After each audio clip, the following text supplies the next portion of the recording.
from all the other. I should start like, recording that. I didn't know that was going to be such a hot topic. For those listening, it's I've just been accused of being a middle finger scroller, which I am. I guess I'm not being accused. You just pointed it out to me. This is what I'm doing. I didn't start recording because I was like finishing up a very important Pokemon tabletop card game match. I do it like this. Nobody else use their middle finger to scroll? I don't think so, man. I feel like it's weird to use your index finger. Why would? But what? I need more support. I got to make sure I don't. This is like it's your main finger. It is the most in tune with your brain. It is like mega dexterity. Like the index finger, Matt, is called the pointer finger because it is the most assertive, dominant finger. Like what is this? Like, if you had to tap something, for a few minutes, it's the secondary one.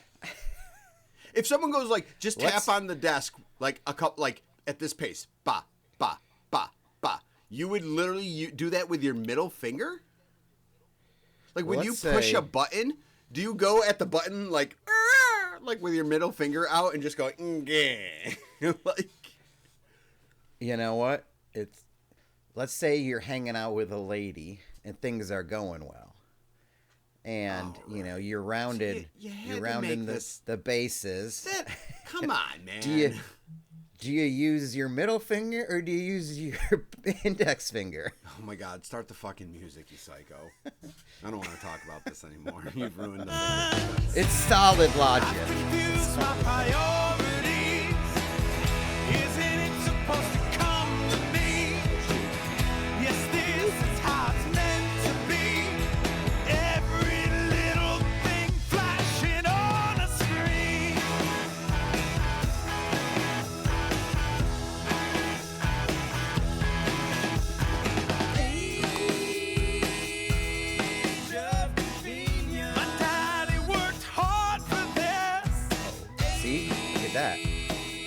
Look at that.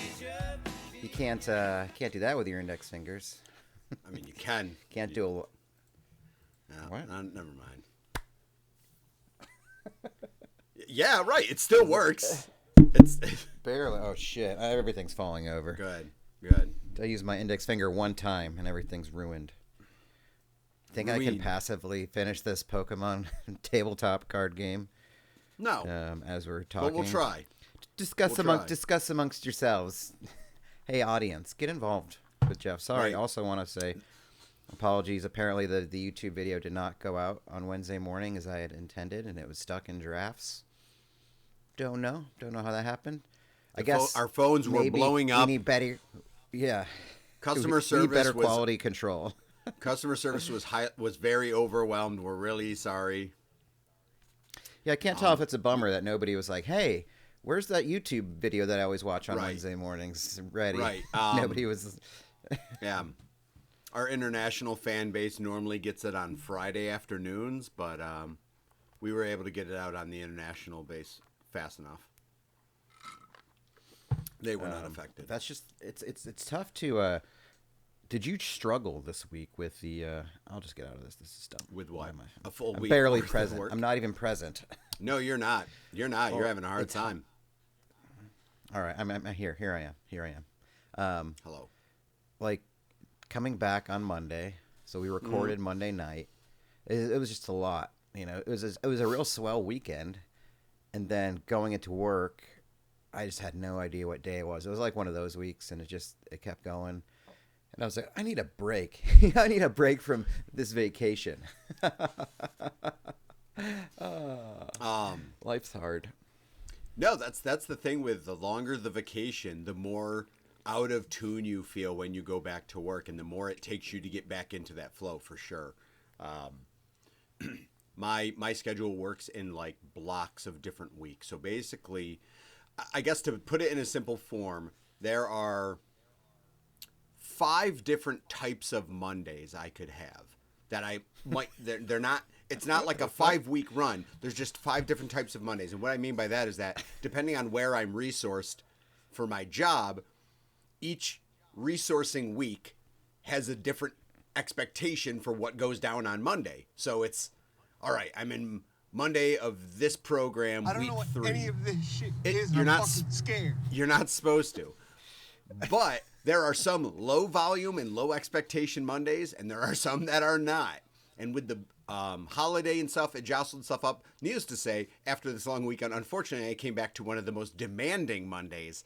Actually, the most demanding Monday I can have. So yeah, it was a hard adjustment too because And it's a Tuesday. you so enjoyed the time off that you're like, I'm gonna like ease my way back into this. So like I'm gonna give you like 60% effort. Like I probably could push harder, but I just don't want to, and I don't. Yeah, it's like a can't, don't want. It's like I can, but I'm not gonna. So I worked my way back into it. Tomorrow will be fine. Tomorrow's a very low volume Monday, so I'm very grateful for that. Don't jinx But it. yeah, it was a tough week.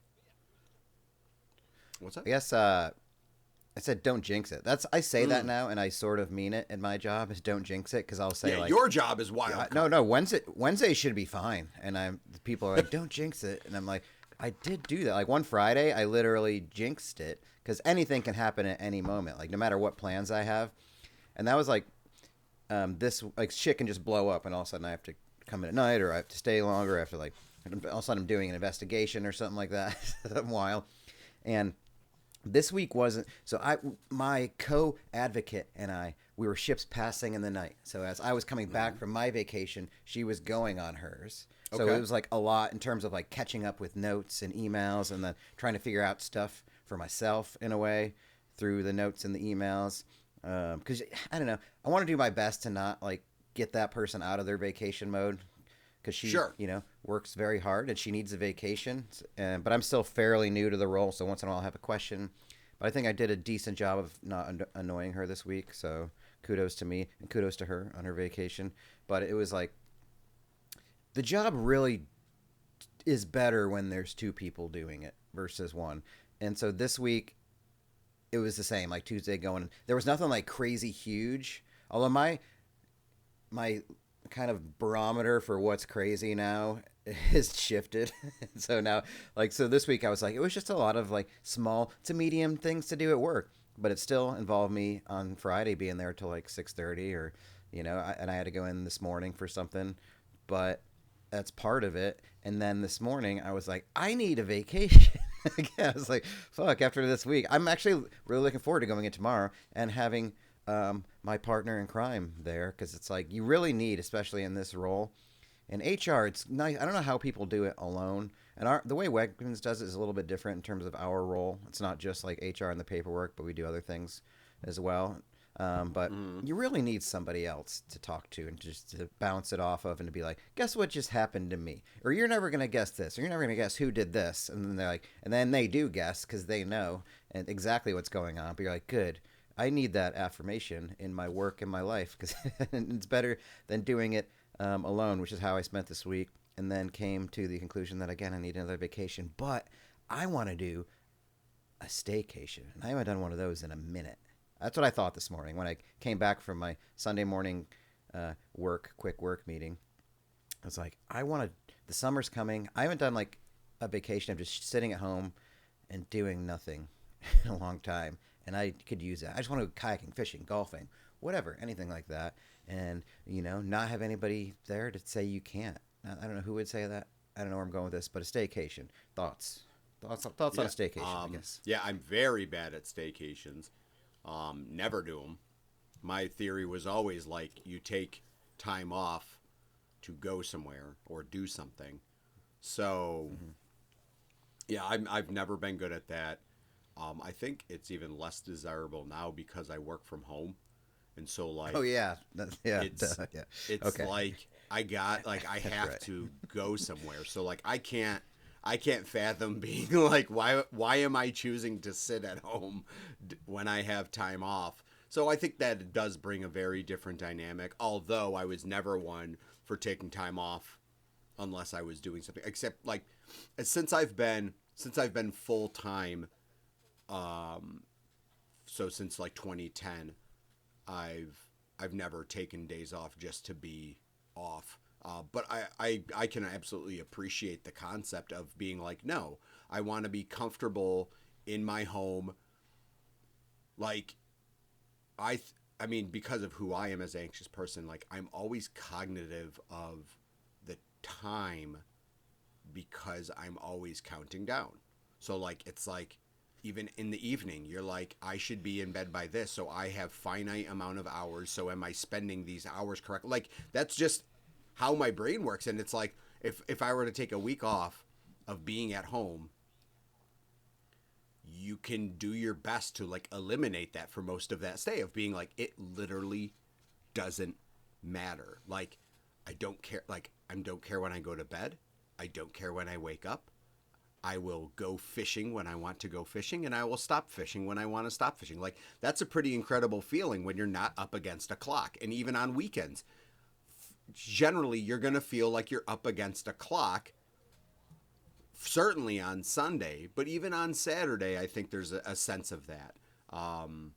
You know, I have to do this by this time frame and stuff like that. So I can absolutely understand it. But yeah, I probably that was part of it too for the weekend. Yeah. Well, because I had to get so my weekend is Saturday and Sunday. So yesterday, I had to boohoo me, but go to a golf tournament that my dad sits on the board of this like charitable organization. So we were gonna do that. So it's like, okay, I got to get up at 7 on Saturday. Okay, I guess I got to get up at 7 on Sunday as well. Not that it's the worst thing in the world, but just like it's rolling through. So Tuesday, go back to work, getting up early every day, and it's going to roll all the way through to my next day.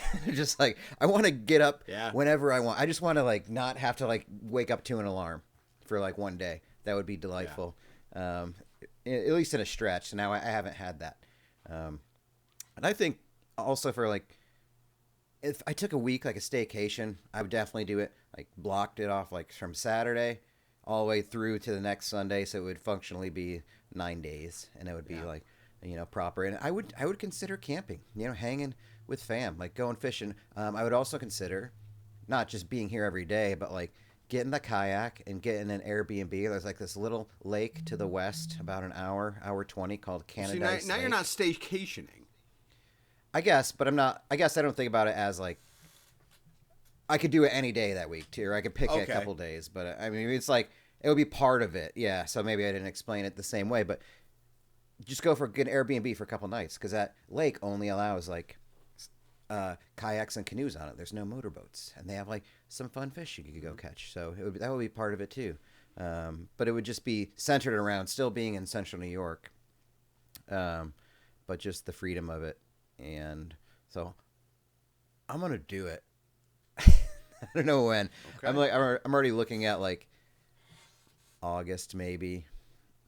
I just got to do it again. I have vacation hours. I have like a couple weeks of vacation, and then I re-up in October anyway. So, and then I'll probably use that because my friends now are moving to Arizona. So in the winter, I'll have a place to visit on a vacation. So that'll be dope. Brett and Sarah? And yeah, yep. Moving to Arizona, huh? Yes, yep. Man, that's where she's from. So that's gonna be at least for like her fam's there. So she's gonna practice her nursing there, and Brett's he's got like online stuff that he's doing like remotely. So they're gonna go there, and then they'll find their way back to Asheville or something, I'm sure. But they're like, yeah, we're moving. So that's a good winter spot to visit, you know? Absolutely. In the depths of the gray cold. I appreciate you moving to Arizona degrees. For me. That's very helpful. Thank you. Yeah. That'll be a great trip. But yeah, that's what, you know, I need a vacation already, I guess is what it sums up to. And yesterday was, speaking of the golf, so last week we referenced how shitty the weather's been in upstate New York since November or before. And yesterday was my first golf swing of the year, because I haven't even been able to go to like a driving range. Like, you know, it's just wet and gray and cold all the time, that it was like, okay, well, let's just go to this golf tournament. My dad and I, it was a captain and crew. So he had a couple other guys that were going to join, but they had to bail for some reason. So it was just the two of us in a 4-man scramble. So we just did the thing that you do. We each took 2 shots. And that's fair. I think it's fair. But also the equally fun part was that it was raining the whole time. It was like it was supposed to rain maybe at 8 o'clock and maybe 9. It was a shotgun start at 9:30. So it means everybody starts on a different hole. It's a 9-hole course. We'd play it 2 times around. We were like, okay, let's get out there because it'll, by the time we're on the second hole, this rain will die. And it just got worse. It got heavier. And after we played 6 holes, we went by the clubhouse. And my dad was like, do you need to go to the bathroom or anything? I was like, yeah, but I'm not going to want to come out again. I don't want to do this anymore. Like, so wait, after 9 holes or just after the 9th hole? After 6 holes. So after the 9th hole, when it was our 6th hole. And I was like, I don't want to come back out. I mean, it was like we were putting. Some of the greens were so wet at one point that you could like smack it and it would just like, and it would just stop dead. Slosh like, and just stop. Putt it's hard after like 10 feet. Yeah, and I was like, I can't fucking do this. And like, this isn't golf. I don't know what I'm doing, but this isn't golf. It just kept coming. And it wasn't like hard rain, but it was just consistent and a lot of drops. Does that make sense? Like it was a lot of rain. Not the big, not the big drops and not falling fast, but there's just always rain. It's a lot. It was always, no matter where you park I was like, I'll park the cart under the tree. So it didn't work. Then it would rain sideways. After every shot, we were wiping off the seat of the cart with a towel. Yeah. And like, it was sort of fun in a way of like being a kid or whatever, jumping in a puddle. Like, and I was like, you know what I'm really looking forward to right now is how great a hot shower is going to feel after this because you're just wet and cold. But then I had to like take off my golf glove, because like I think I'm going to get trench foot of the hand. I don't know if that's a thing, but I feel like something bad's going to happen. Then all of a sudden, like everything was so cold and wet. Every shot, it just hurt my hands. Like it just like reverberate. And it almost like slip out of your hands, and I was like, and then I don't want to. I felt like just a little kid. I don't want to do. I don't want to go outside. I don't want to go outside. It's like I don't want to do this anymore. It's just like, and then we went in, and then there's a couple other old chaps in there. Oh, I guess part of the tournament. He goes, "Did you guys finish?" And I was like, "No." I was like, "What do you? No, did you finish? Like, what do you mean? How long have you been in here?" I was like, "No, of course not." I was like, I don't really want to go back out there. And then the guy who's running the tournament said, yeah, I'm just going to blow the horn, get all the guys who weren't smart enough to come in on their own. And I was like, oh, we're the guys that are smart enough to come in on their own now. Cool. That's a compliment. Right, good. Something positive came out this day. That at least makes me feel good. Yeah.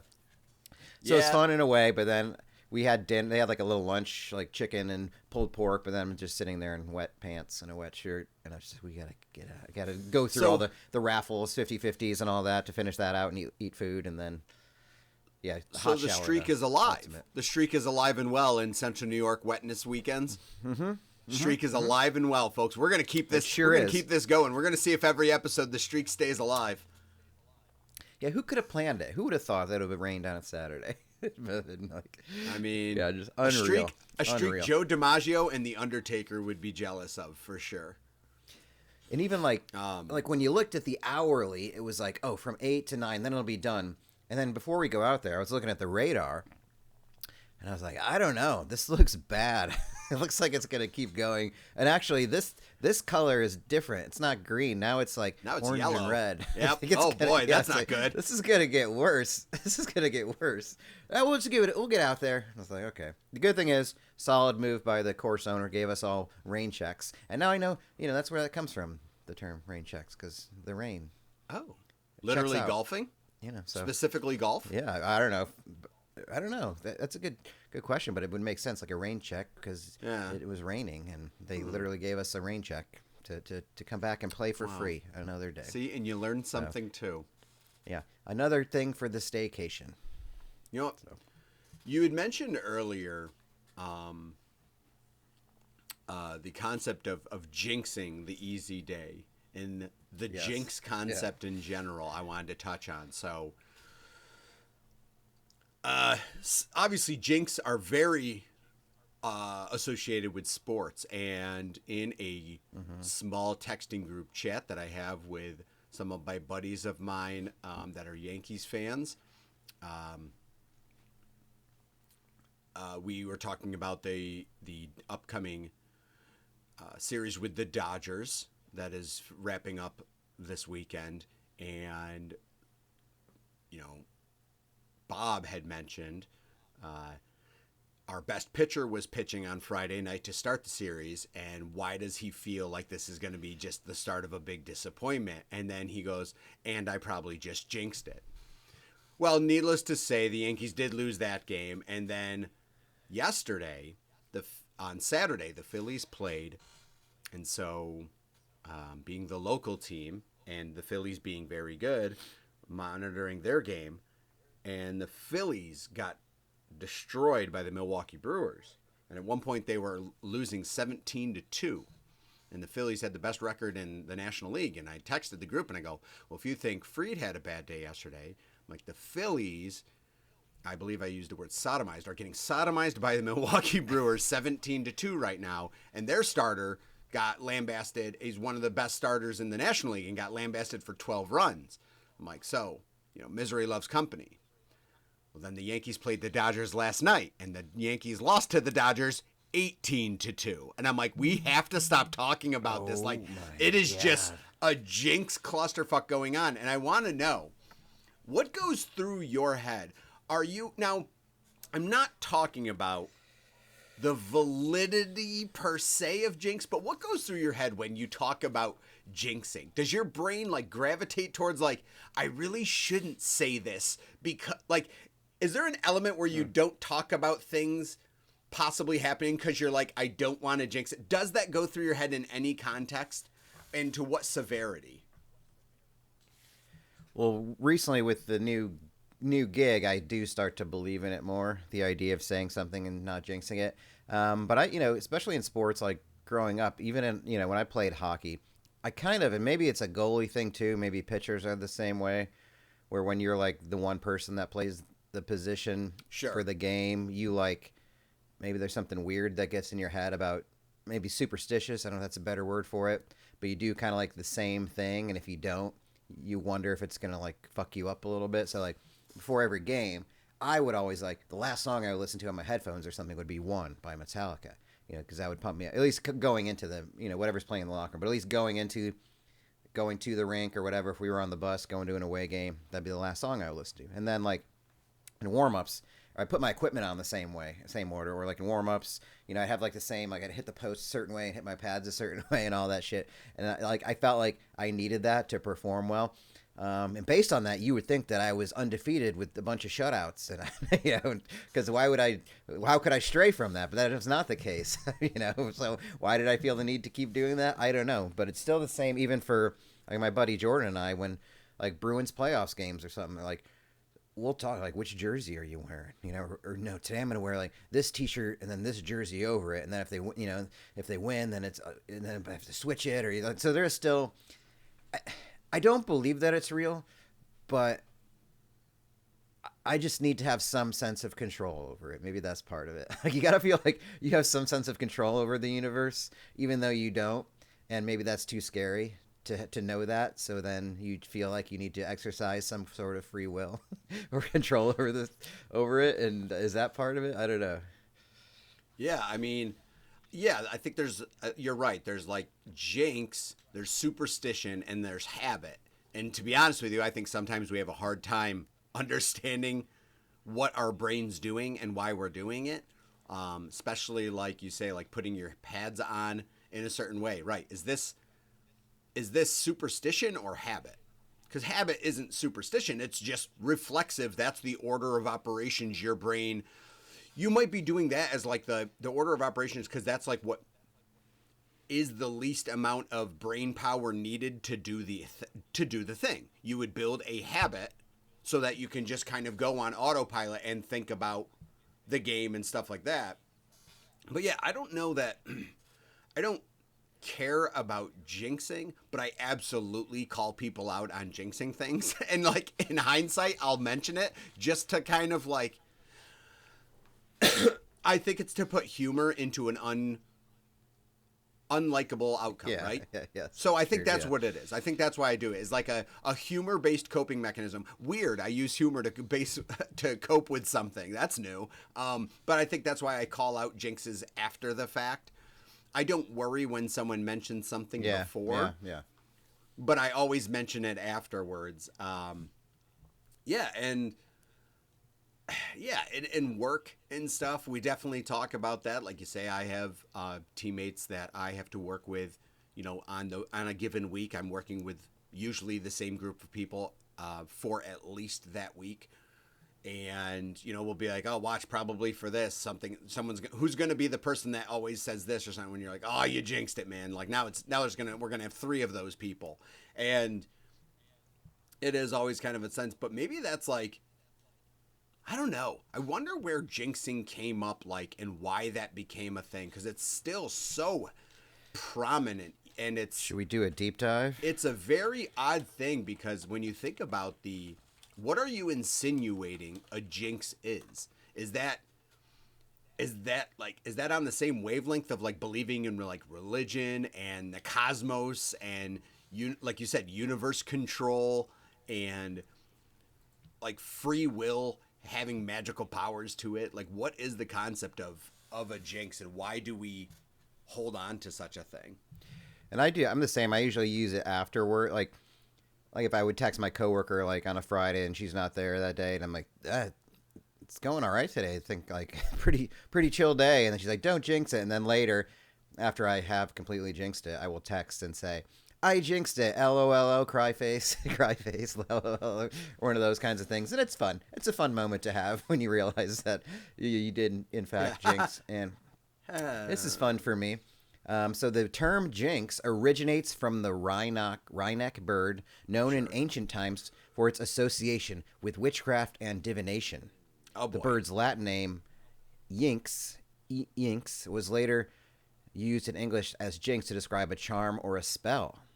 The word jinx gained popularity in American English in 1911, particularly in baseball circles.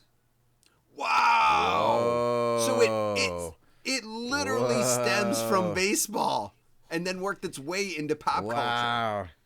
Let's explore that more. What the fuck did people think Why in American baseball? 1908 when they were watching baseball? They're just like, so hey, we might lose to... I'm sure it's the most common is the announcer's jinx, right?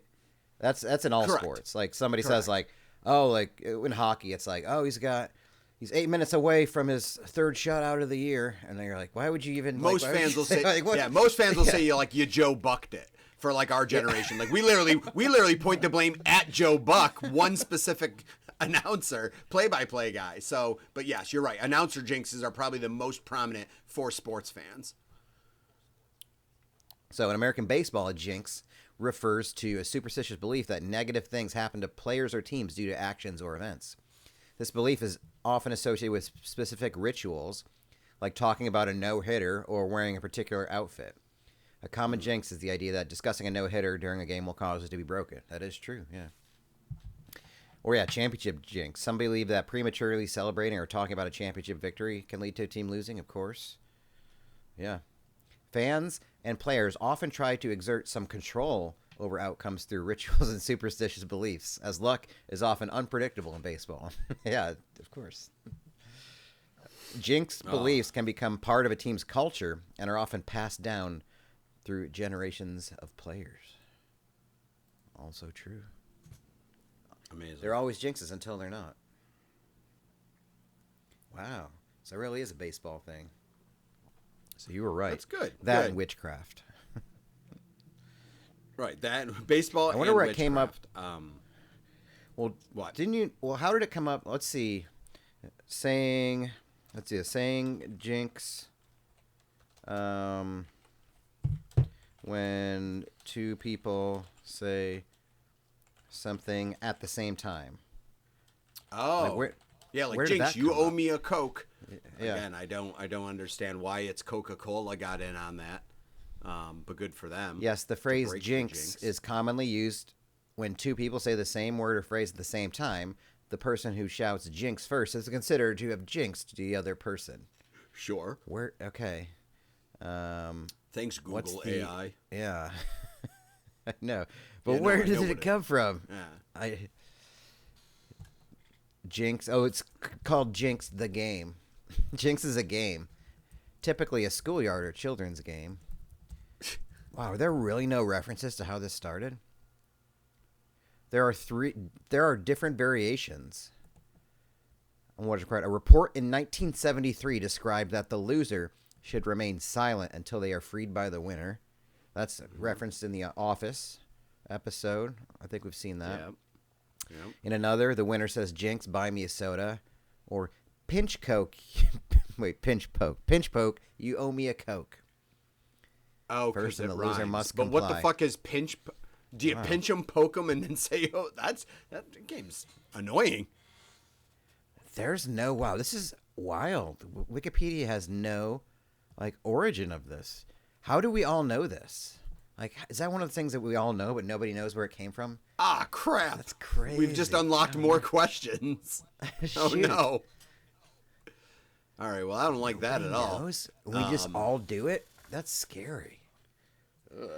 I mean, I don't know. We all do the Jinx game, but everyone's aware it's of witchcraft. It, I didn't realize we were digging into the occult during this episode when we started talking about it, but here we are. Yeah, I mean, it's yeah, Jinx's stuff is. I think there's people that are really, really, really into it. I've seen people be like, "Dude, you're jinxing it." And it doesn't sound like they're being funny, and you look at their facial expressions and they're not being funny. I'm like, oh, you know what's another weird one to me, and I want to know what your take is on it. Is when when we wish people safe travels, have a safe flight and stuff like that. I'm like, well, I'm not flying the plane. I'm like, you need to give these well wishes and feelings to the pilot. Are you asking me to relate? How I have the flight, I don't know of how I'm going to have it unsafe, but well wishes, we'll say like that. I always I break these things down in my head a lot. It's like when I had a really hard time with the concept of processing the idea of you're welcome, because it just seems so it's like someone saying thank you means you're being gracious. I don't know what your welcome is for. I think that's a very awkward statement, and I file it under the same complexity of have a safe trip. Yes, Godspeed. Yeah, it's a Godspeed. But are you just good luck with the universe not killing you? Hope you don't die. Right. Yeah, Hope you don't die. Don't get injured in your next event. That's what I'm going to start saying to people, because and again, I'm not being critical of people saying it. It just, I overthink it, and then I realize that I don't understand why we're doing it, what the context is, what it's supposed to be doing. But what's your take on that? What's your take on it's funny the theory or the concept?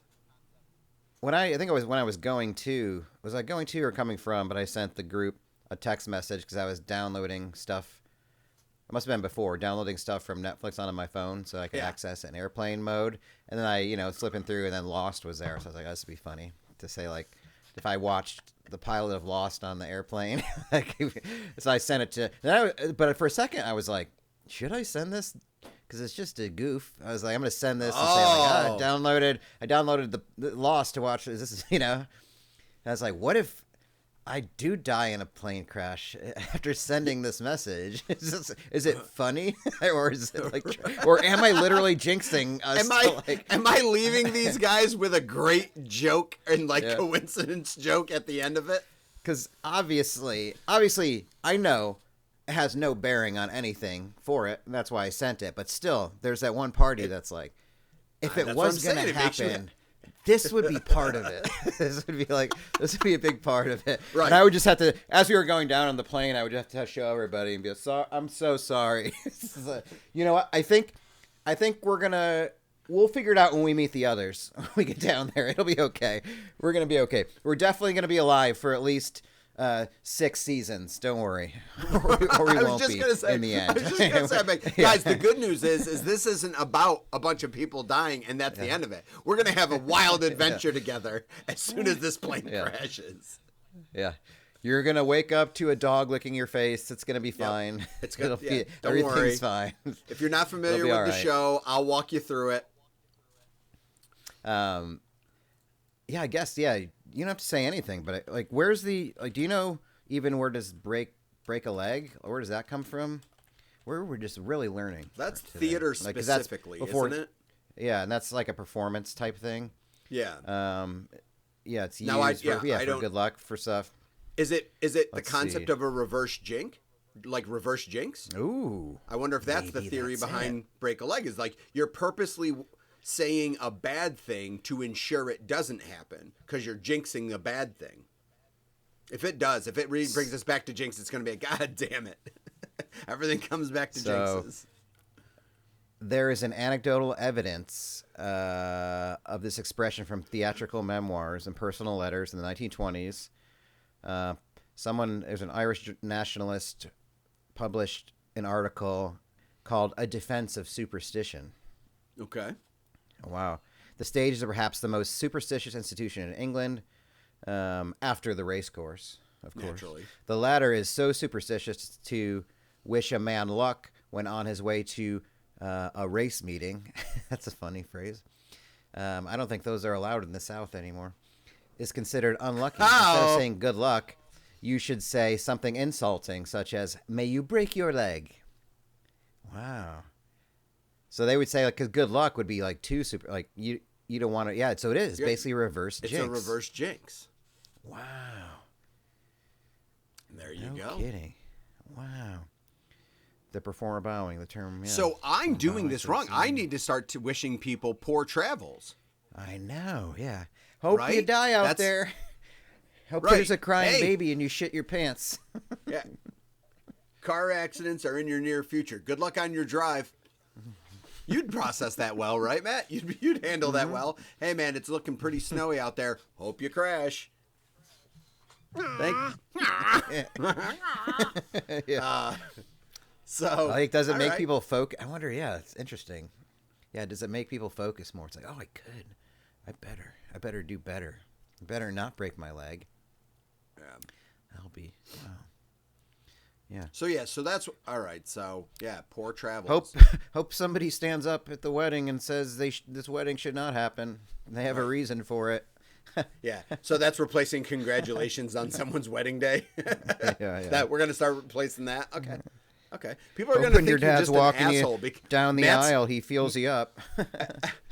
Matt's identity is just going to be wishing horrible things on people, thinking he's being a good guy, and everyone just thinks he's an asshole, and you're like, no, I'm reverse jinxing everything. Joking. Yeah. Why is everyone disinviting me to things? No one wants to hang out.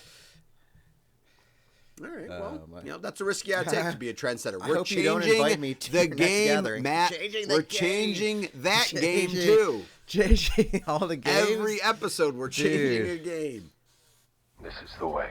Oh, man, that's important. It's important to change games.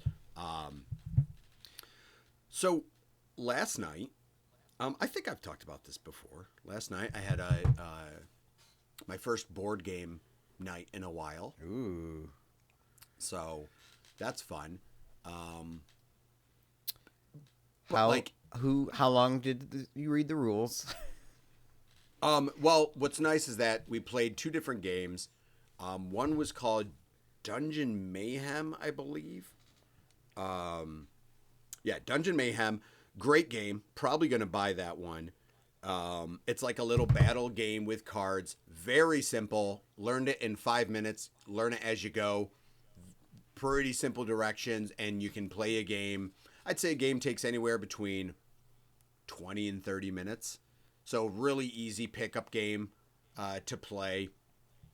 So liked that one. And then we went back to Horrified, which is a group game playing against the board classic movie monsters. And that's a co-op game? It's a co-op game. Had to refresh on the rules, but we were able to get started after about 10, 15 minutes of recapping on the rules. But yeah, I got a couple of those games in, but it was a late evening. Probably got home around 1:00. But yeah, man, I forget, man.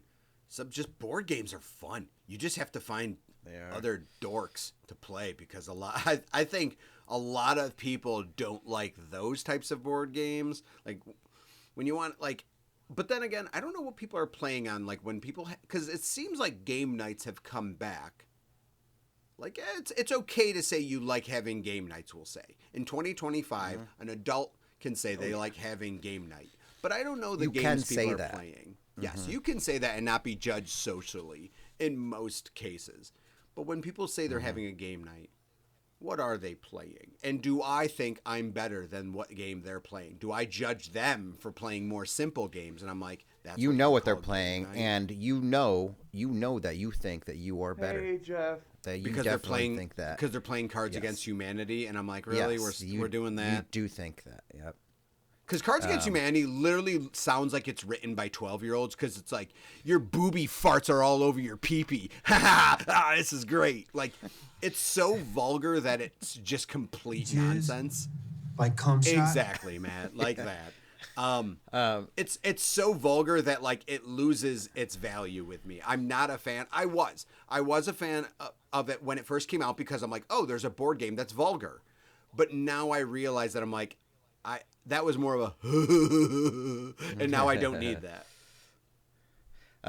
That's why I think, still to this day, Apples to Apples, which is the original version of that, is better and funnier because you really have to like be creative about it. Yeah, you have to get 100%. You also have to read the crowd more. There's not like 12 Hitler cards that you can just drop or Holocaust cards that for some reason it's like the answer to everything. I don't understand that part of it. Yeah. Borders on anti-Semitism in the world of Cards Against Humanity. I agree. Because what I love hearing, too, is I love hearing when someone has to, like, defend their answer and be like, hear me out. Because of this. Like, I try to figure out what they're going for, but I like when they have to describe it, too, and I'm like, okay. Now, the problem is do I want to reward you because you're being creative, or do I have to penalize you because you had to explain it? And that's an on-the-moment thing. You have to make that decision. But I agree. Apples to Apples gives you way more freedom with creativity. Big fan. Penalize. I don't know why I said it that way. I always say penalize and penalty. I don't like. No one says penalty, but penalty. You just got penalized. Yeah. I do. Well, a lot of the. So this week at work, I want to get back to the games topic in a second, but after I played the Jizz Cum Shot drop that everybody loves. This week at work, I worked with somebody. This is a great HR story. She's a department manager there, and she's got a similar sensibility about her to probably us. But she was like, I was talking about somebody, and she was like, then she dropped the word jizz or something like that. And I was like, what did you just say? And I was like, have you watched this? So I showed her the sketch of that, the wall, the haunting house, and just, you said we could say anything. So she was, decently into it, but then I stopped because I didn't know how far to go with somebody to show them a Timothy Robinson sketch because they can go like sometimes they're like too out there. So I was like, just got through the Jizz Cum Shot and a few of the, did the ghosts have hairy balls or did they drop from here to this whatever they are? A bunch of fuckers jump out of the walls. Yeah. So it's good. I was like, this is good banter. This is good team building from a department manager and human resources that I'm glad nobody else is around here for this. We like to say you can say whatever you want when you're on the carpet, which means if you're in an office or something, we were just eating lunch, you can say that. But then also this week, she, I think we were eating, she had bought these Doritos that were like pickle flavored or something like that. So they were like like they're fine, but they're like very powdery. And then she was talking about it and she's like, she's like, oh my God, I just had so many, I had like so much in my mouth that like the corners of my mouth just started to hurt. We were just like, and then just like me and two other come on, just looked just did like one of these, like look to the side, and then just like died, just like crying, laughing. So I was like, good. It is alive and well with certain people that you can have. I forgot why I said that, but it was just like that's a moment where Cards Against Humanity you can't create those. You can't like farcically like staged like create those kinds of moments where you use those words and phrases and have those moments with each other. They just have to exist in real time, and it just has to be a part of like out of nowhere kind of thing. That's a I don't really know. That's good why I thought point. about it, but yeah. That's a really good point. I think that's part of it is like manufacturing those. That's not humor. Like that's just, I don't know what it is. It's not genuine humor. I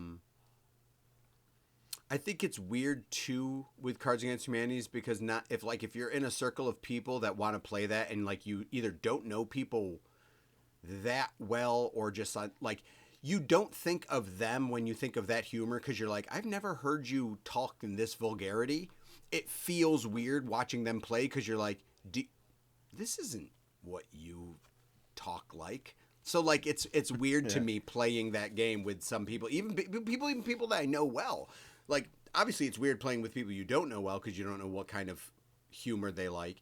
But playing with people that you do know that don't normally say vulgar or obscene or offensive things, you're like, this feels weird for me to see you play this game, and I don't like it because I have you painted in a certain way, and it's not this.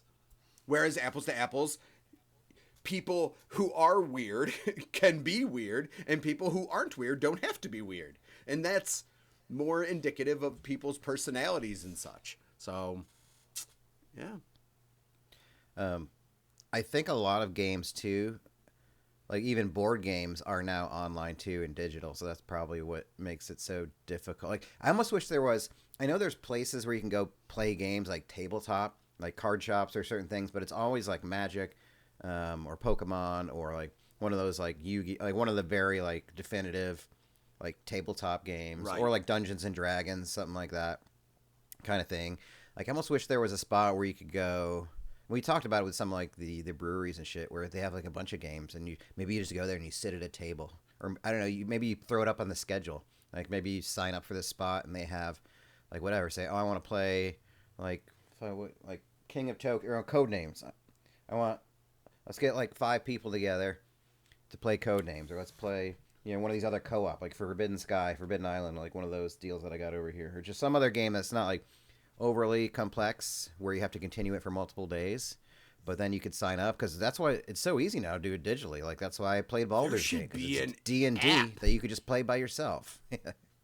There should be an app where you can find people to play tabletop or card games of all varieties, and then you find local meeting points like breweries, coffee shops and stuff like that where you can agree to meet at a certain time, but like you could put up but flags. Not as sketchy as Craigslist.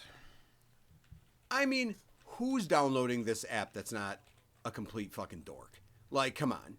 So I don't think there's a lot of threatening people on the board game app. No, I mean, no, they should use the app versus like I don't think Craigslist is effective. I don't know if people do it on Craigslist, but I was just gonna look it up.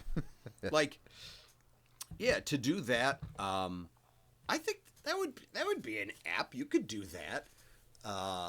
Yeah, and like you say, it's like, hey, I just want to play Scattergories. Like, some point, just looking for signups for some Scattergories or something like that. Not looking to make friends because I'm not going to make friends if it's Scattergories. If we're being honest, I'm probably not going to make any friends. I was just looking up the local Craigslist to see what kind of group meetings are up there and available. Oh, careful.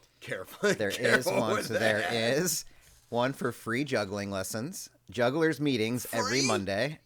Every Monday. Free? Yep. All right, I'll give you a few, and you pick the one you want to go to. So jugglers meeting. Which one am I going to? Okay. There's online magical school, but just so you know, it's magical spelled with a CK in it. So we're talking about. I don't know what that is. We're talking about jinxing. We're talking about jinxing for sure. Wow. Let's see. men into male feet footwear tickling. No, okay, all right. There's one. All right, we're there. For hummingbirds, are we into hummingbirds? Just hummingbirds? Wait, I can't tell if this is code. Looking to be a hummingbird watcher. Anyone know where? Is this a thing? Do I need to double search this? Is hummingbird slang for something? Did I just hummingbird meaning? It definitely sounds like it could be online. Hey, what is this? Is there some kind of? Okay, are they okay? Like are they just okay with hummingbirds? That's very wholesome. All right, I'm sorry. I don't know why my mind went there. It was like that seems like okay. So you can go hummingbirding, juggling, magic camp, but different. Beekeeper meeting. Nope. Watch movies together. No. Be nice to have a pajama party and watch some movies. One-on-one or small group. Need a host Come and your choice of movies? Come Remember on. this is Craigslist? What? You can't You remember put this that is Craigslist. on Craigslist. What the hell? Dude, what? That's insane. I'm sorry. Shit. I literally can't. I have zero confidence that is an innocent post. That is No, there's no way. up to no good. Join a writers group looking to make author friendship and keep writing. Or just straight up Dungeons and Dragons 5e. The Rec Tables Tangle is starting back up. What a name. The Rec Tables Tangle.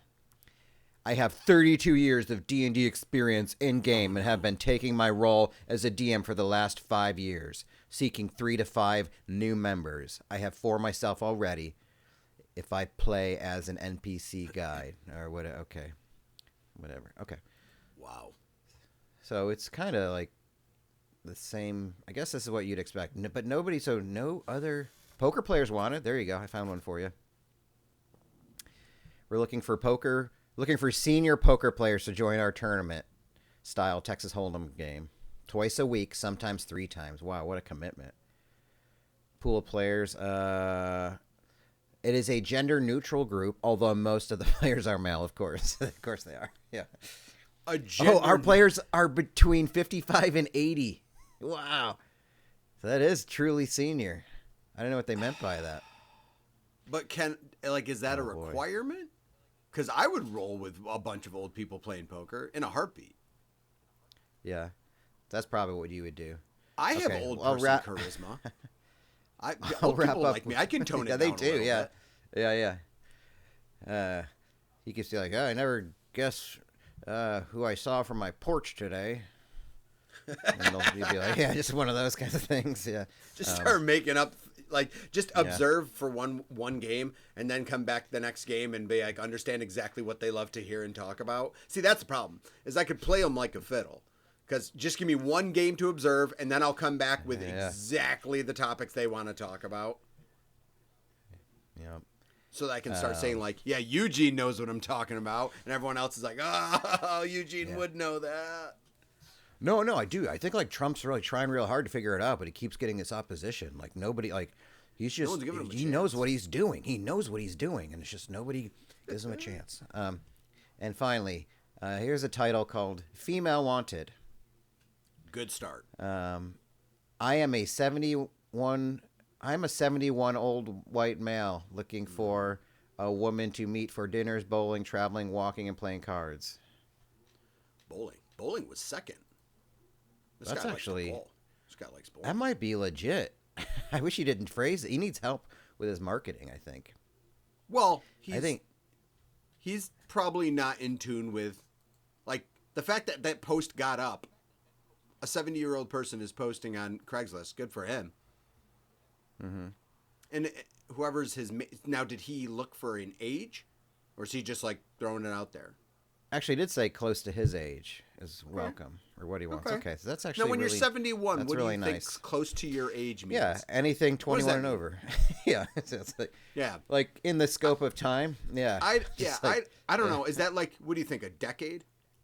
a decade on either side. Like if someone's I like would I'm think, 84, he's like you have he's to like at not least you, be an Nana. AARP. Yeah. I'd say 55 and over. You get the AARP, you qualify for retirement stuff, maybe the same Medicaid, something like that. I don't know how that all works. Man, I'm already in this Craigslist rabbit hole. Shoot. Yes, you are. It sucks. Dang it. Fishing. This is a misconnection. I hope you all had fun fishing yesterday. I wanted to finish the conversation, but I had to leave. I'll be back soon. If you see this email. People are still posting missed connections. What? Like, stop. You don't need to do that.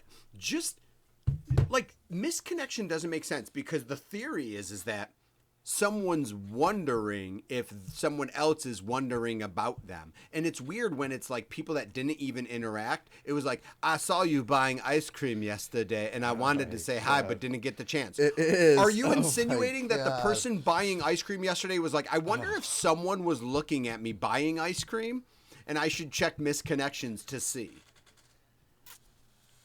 This is basically that. I asked for a plastic straw. Should have asked for your number. We stood together at the McDonald's counter for a brief moment, long enough for you to knock the smarts out of me when we made eye contact. You wore something long and white with a pattern on it. I was too starstruck to say hello. Let's chat. Like, why would it, like... I don't think... So here's what it is. I think that's, like... I don't know if... Now, it's hard because what I'm trying to think is that I don't know that do these people sincerely think they are communicating, or is this more of a cathartic, you are processing the thought by writing it out and posting it? Like you have no expectation, but your brain just wants to communicate with that person, and that's the only way you can do it. And an outlet to doing that online is getting it out of your system. I wonder if that's what people are doing, whether it's consciously or subconsciously. It's more of a cathartic processing of that moment. It also makes you wonder how many women unknowingly have a misconnection written about them on Craigslist just because they looked at somebody or said hello to somebody. And how many of those say, like, you were so beautiful, I couldn't say hello. It's like, wow, well, now I'm really attracted that you put this on Craigslist, and I'm really and that's really the problem interested. is that I think some guys, I think there are, I don't want to say unbalanced because I'm not trying to be mean, but there's people I think that that's flattering, and it's like, it's not, man. Like that's kind of crazy. You would never want, who you're saying this about would never want to hear this. I think you think this is flattery, and it's not. Like, and the more I talk to like women our age, younger, older, like, because I think this is now in the age of the internet. Like, this is just, I think everyone deals with it. Very rarely do women talk about moments where they were flattered by a stranger.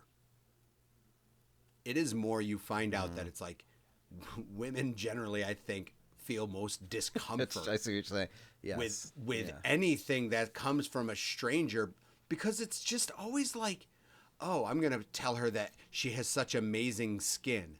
That's not good to say, man. Like, I don't right. Like, or even like, oh, that top looks really nice on you. Like, that's not, I don't think that's flattering, man. Like, I don't think you know what you're saying. Like, that's weird. Like, just strange. Yeah.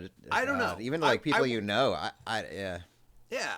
I don't know because who wouldn't like to be complimented? But do you think that everyone likes their compliments in certain ways? Like, it's uncomfortable to compliment me for this, or not even uncomfortable, but like, I don't like that you're complimenting this because I don't feel great about it, because that can be adverse too. Complimenting, you never know, like complimenting someone like, I think a weird one is, hey, have you lost weight? And they haven't. That's a weird one because no one knows how to process that. So it's like, I think complimenting people, is it okay to compliment people on physical things? Is it okay to compliment people on visual things alone? It is. I mean, if you know them, I think it's okay. Like, but I wouldn't say to a stranger. How about a stranger? What can you compliment a stranger on? Maybe What's like okay?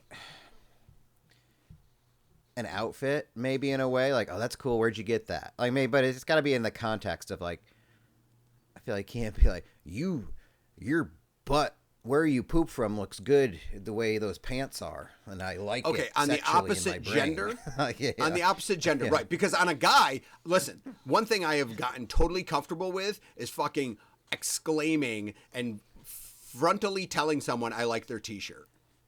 Absolutely, and turns out, dudes love when you compliment their t-shirt. It is a bond that you have with a stranger now when someone appreciates your t-shirt. One of my brothers got me a Street Fighter t-shirt with all the characters on it. It says class of 92. And I was at Walmart like a couple months ago and a guy's like, bro, I love your shirt. And I'm like, thanks, dude. Like, that's great. It's just, I mean, context is everything, though, too. T-shirts. Yeah. It's all context, and it's all like, you know, I don't mind. I wouldn't mind. Like, if I was at a concert and I'd be like, oh my God, that's like an unreal shirt. Where did you get that? Like, I haven't seen that before. But I wouldn't be like, for sure, that shirt, it looks good on you. Like, you look really hot with that shirt on. Like, that's different than saying like the shirt, or like, I don't know. I don't know. I guess I'm not in the habit of that. Even at work, I don't really do that. Like when somebody compliments somebody else's hair, or like if they're wearing like a new button or whatever. Ooh, I never jump in on that. At work, don't do that. And in your position, you do not jump in on that. Like, F I don't that. I know. Yeah. Nope. Unless I really, really know the person, like even more like outside of work, I never jump in on if somebody changed their hair. Maybe I'll say it like, oh, did you change color, or did you dye your hair? But I won't say. I'll never qualitatively assess it in any way. No, objective. Like, right. An objective, yes, right. Yeah.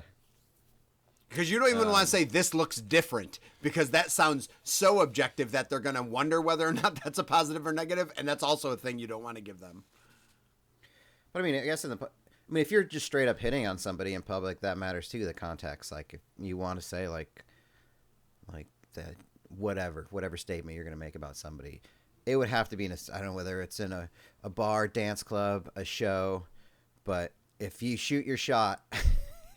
The context matters, how you say it, and you got to be ready to get out of there. Like if there's no feedback at all, because I can't imagine. I can't just like knowing what most women have been through or continue to go through every day in their lives. That's why I was just thinking about the Craigslist thing. Like I'm not trying to add on to the IRL, like like real life suffering that you have to go through as part of it, but then just knowing that there's probably somebody, you know, a nice guy, quote unquote nice guy. One of the best subreddits there is, subreddit Nice Guy, is about always the idea is that the context matters, because it's like, why are you doing it? Why are you saying it? Are you saying it because you're just being genuine and you whatever compliment you want to make, or is it because you want something out of this and you're hoping for something out of this? And that's like the concept of the nice guys, who are like, it's like all these pictures of text messages and threads with guys who are friends with girls or women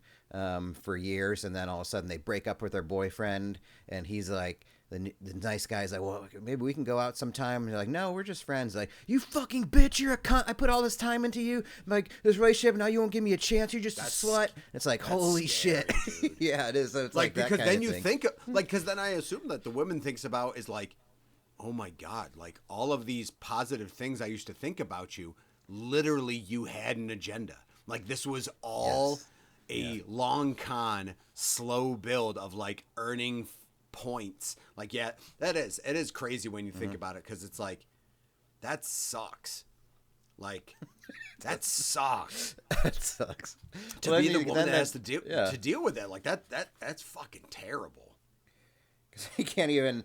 And then that's what makes me understand like why women would be like, I don't want like that, have their guard up about even being friends with guys sometimes. Like, what? I don't want, like, I just want to be friends. It's like, well, now you saying that is weird. Like, you didn't have to say it. Now that you have, it makes it weird. So I'm gonna keep my distance. Well, no, we don't have to keep. Well, no, we just want to be friends. Like, if somebody was truly wanting to be friends, they would just be like, oh, cool, yeah, well, hit me up whenever. Okay, I'm good. Like, they would not be like fighting. I'm not gonna touch you. I'm not gonna do anything sexual. What? No, I'm saying I'm not gonna do it. What? Dude, I'm gonna go on fucking rabbit hole of Craigslist today. I can feel it. I'm in the mood. Perfect. And maybe I'm a nice excited. guys.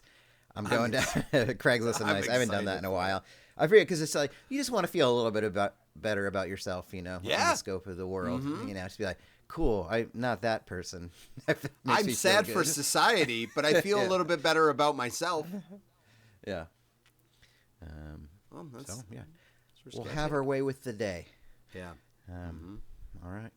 We will flick the bean of the day with our index finger. Is that a thing? Gross. All right. Tap taparoo. Give it a little that middle tappy. finger. Tap tappy. Tap,